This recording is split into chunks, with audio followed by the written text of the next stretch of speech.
Dan dari karena inilah berkata Ibnu Mas'ud radhiyallahu taala anhu, sahabat Rasulullah Ibnu Mas'ud, Abdullah bin Mas'ud, ini alim, ulama besar, sahabat Rasulullah Ibnu Mas'ud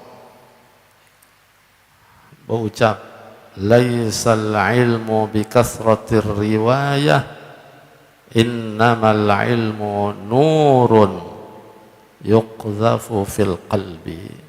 Nah, ini Ibnu Mas'ud pun mengatakan, tiada didapat ilmu itu dengan membanyakkan riwayat dan membanyakkan mengaji kitab. Nah, ini Ibnu Mas'ud ini orang alim, ulama besar nih. Dari sini tiada didapat ilmu itu dengan membanyakkan riwayat.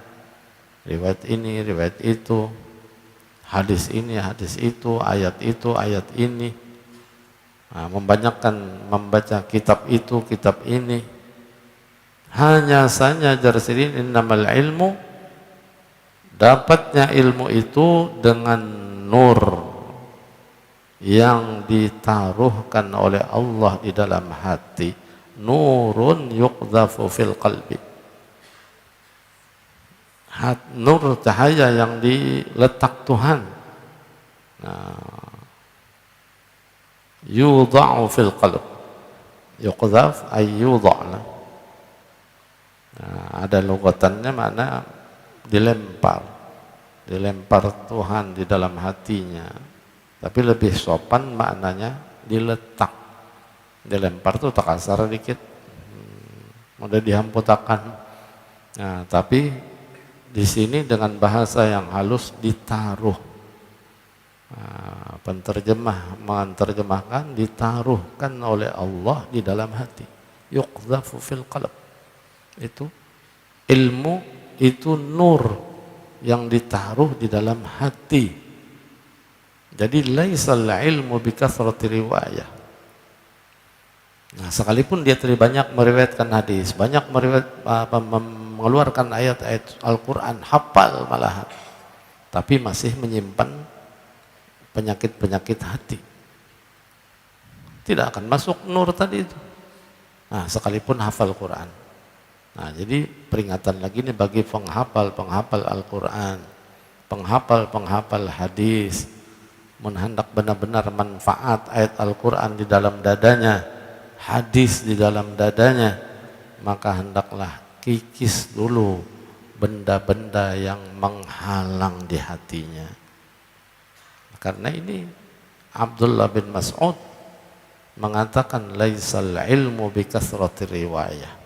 Bukan ilmu dengan banyaknya riwayat yang dikeluarkannya, tapi ilmu yang sebenarnya nur, cahaya, yuqdhafu fil qalbi, yang diletakkan di hati seseorang. Nah, artinya perlu hati itu bersih. Nah, ibarat gelas putih bersih bening, tidak ada isi, kosong. Kita masuki dengan air putih, bersih bening juga tuh air. Tapi kalau gelas tadi sudah ada bekas sisa kopi, deladak kopi, masuki air putih, maulah putih, jadi hirang juga banyunya. Kopi tadi nyaman aja, manis, bergula sudah tadi kita minum, tinggal deladaknya, tambahi banyu putih. Nah, apa rasanya? Kali nyaman lagi udah. Warnanya gelap, hitam, rusak, diminum kada nyaman lagi, hambar kecok. Nah, itu aslinya hambar kecok. Malahan bisa juga pahit. Sisa kopi tambahi banyu putih. Ibarat begitulah hati seseorang yang ada penyakit-penyakit hati, gelap tadi bagaikan geladak kopi itu. Bagaimana ilmu masuk, cahaya masuk, tidak akan terjadi. Jadi menolak itu. Nah, ilmu menolak masuk di hatinya. Nah, itulah ilmunya tidak bermanfaat sekalipun dia banyak meriwayatkan hadis, banyak tadi membaca ayat Al-Quran, tapi tidak ada manfaat bagi dirinya. Bahkan bisa sebaliknya, ilmunya akan mengutuk dirinya. Al-Quran yang dia baca atau yang dia hafal di hatinya akan mengutuknya kembali. Nah, karena ada manfaat. Ini kada kau ma'amalakan karena penyakit-penyakit hati ada di dalam dirinya. Nah, ini perlu bagi para santri, pelajar-pelajar yang menuntut ilmu, bersihkan hati supaya ilmu masuk ke dalam dirinya dengan mudah dan manfaat ilmunya. Nah, jadi kalau ilmu disertai dengan maksiat tidak akan benar. Itu Imam Syafi'i rahimahullah pernah sebelumnya sidin menghafal ayat, menghafal hadis, menghafal kitab susah. Kada masuk-masuk, ngalih. Lalu sidin mengadu kepada guru sidin yang bernama Waqi', gurunya Imam Syafi'i. Sidin berucap, syakautu ila Waqi'in su'a hifdhi fa'arsyadani ila tarkil ma'asi. Kata Imam Syafi'i, aku pernah mengadukan kepada guruku su'a hifdhi, susahnya hafalanku.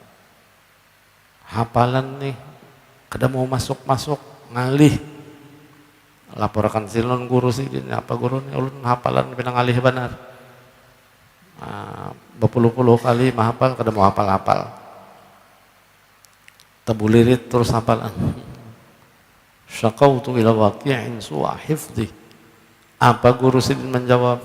Fa'arsyadani ila tarkil ma'asi. Maka jar Imam Syafi'i, guruku itu memberikan petunjuk kepadaku untuk meninggalkan maksiat. Tarkil ma'asi. Coba Jasin, tinggalkan maksiat sekecil apapun, apalagi besar. Mun ada tuh sekecil sehalus apapun maksiat nang memang itu perbuatan maksiat, coba tinggal. Nah, sejak dipadahi oleh guru sidin, mulai itulah sidin meninggalkan maksiat. Kada menggawi sehalus-halusnya, dosa mata, dosa telinga, dosa mulut, dosa kaki, dosa tangan. Nah, ya kan banyak yang kita kada merasa. Yang paling banyak nih dosa mata nih kada merasa. Kalau kada merasa bang, kita turun dari rumah, apalagi lewat pasar, mantas ke pasar, nah, teparak dikit mantas kada jalan luar, nah, macam-macam orang dilihat. Apalagi siang, malam tak kurang. Siang, anak ke sekolah kan besukan, mantas jalan pasar. Banyak yang kita lihat habang hijau. Pakaian tadi habang, hijau, kuning, lengkap pakaian orang. Pakaian jangan menutup aurat baik-baik. Kada semunyaan menutup aurat babinian sekarang. Berapa nang berjilbabnya, berapa nang berserudungnya, berapa nang berbusana muslimahnya. Nah, kita lewat hendak ke sekolahan membawa kitab, mata kawaka dijaga. Nah, itu dosa nang kada terjaga tuh. Apalagi memang matanya mata keranjang, mata jalalatan. Nah, mata keranjang, hidung belang, liur bawong, makin ada. Lengkap tuh 3 ada pada laki-laki nih. Matanya mata keranjang, hidungnya hidung belang, liurnya liur bawong. Kada dapat melihat nang pina glowing sedikit. Lalu beliur aja, liur bawong keluar. Matanya lalu jalalatan aja. Hidungnya lalu bebelang aja. Nah, pada asalnya kada bebelang. Nah ini, nah itu mata kada kau dijaga. Apalagi ditagurnya makinnya, nah, lewat ditagurnya. Oh kak, nak kemana kak? Jangan.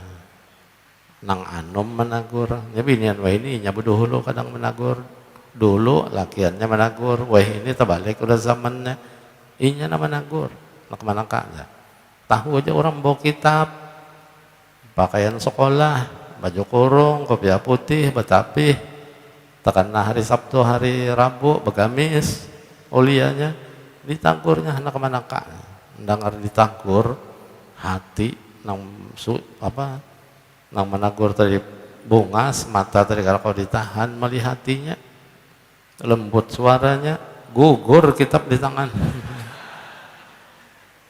Pada bawa kitab tadi tagur gugur.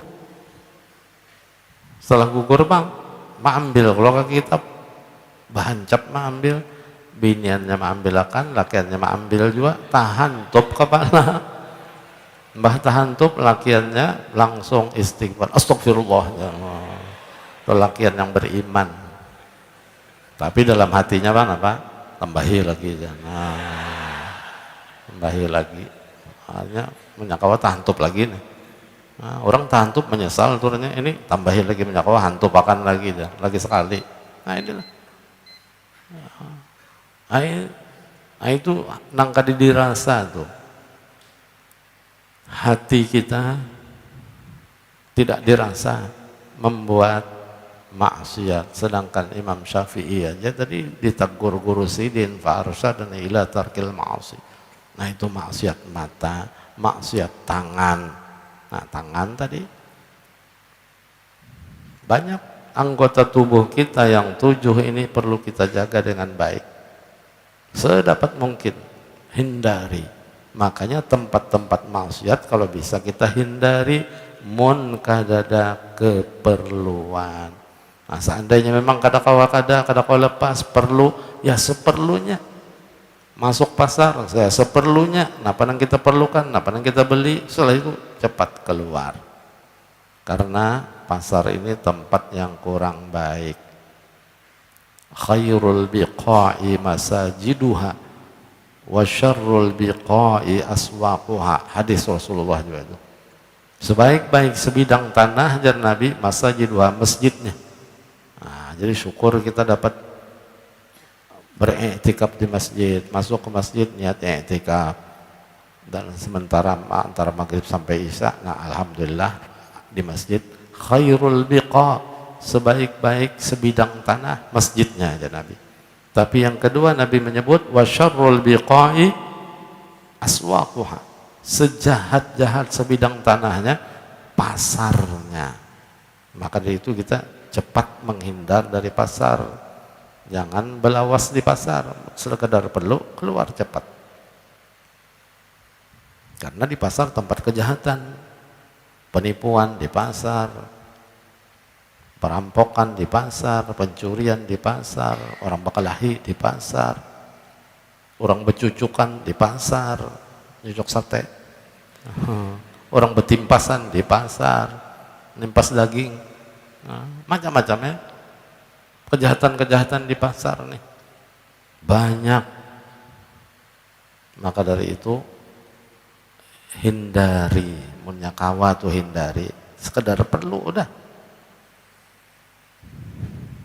Tapi ulun berdagang gurih di pasar itu berjualan. Nah itu kada banyak yang berzikir, emang berdagang di pasar, bertoko di pasar, berjualan sorong di pasar, orang berjualan karena ini nang bertukar tadi cepat keluar. Menang berjualan enggak banyak cepat keluar ada payu hanya datang supaya subulik cepat tutup mana dapat.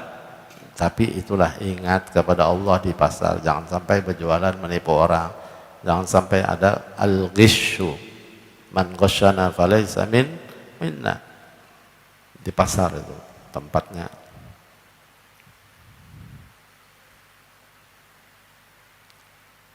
Nah, itu yang pertama adab.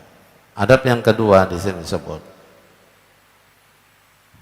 mensedikitkan perhubungan dengan masalah-masalah keduniaan. Nah ini adab kedua, orang yang berilmu mensedikitkan perhubungan dengan masalah-masalah keduniaan. Menyakawa tadi kita dikitakan urusan dunia, kurangi masalah dunia, banyaki masalah akhirat. Sudah dijelaskan juga kalau bisa 75% akhirat, 25% dunianya. Kalau bisa ditingkatkan lagi itu makam aulia sampai 90% akhirat, 10% aja dunianya. Karena hidup di dunia mau kada mau kita memakai dunia, tapi sedikit. Itu para aulia tuh.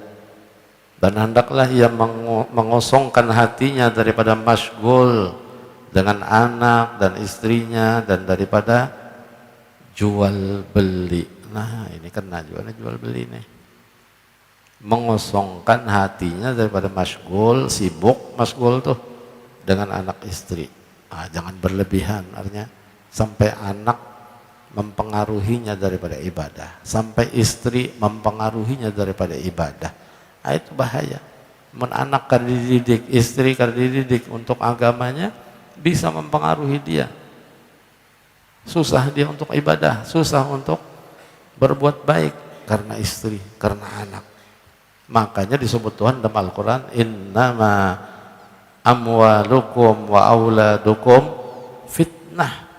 Hanya saja kata Tuhan, amwal, harta-hartamu, innama amwalukum wa auladukum fitnah. Anak-anakmu itu ujian, cobaan bagi kita. Nah, jadi jangan sampai masyghul dengan anak, masyghul dengan istri, dan daripada jual beli. Nah, munnya kada kawat tadi ya jaga hati-hati dengan jual beli kita tadi itu. Mau kada mau kan kita hidup berusaha.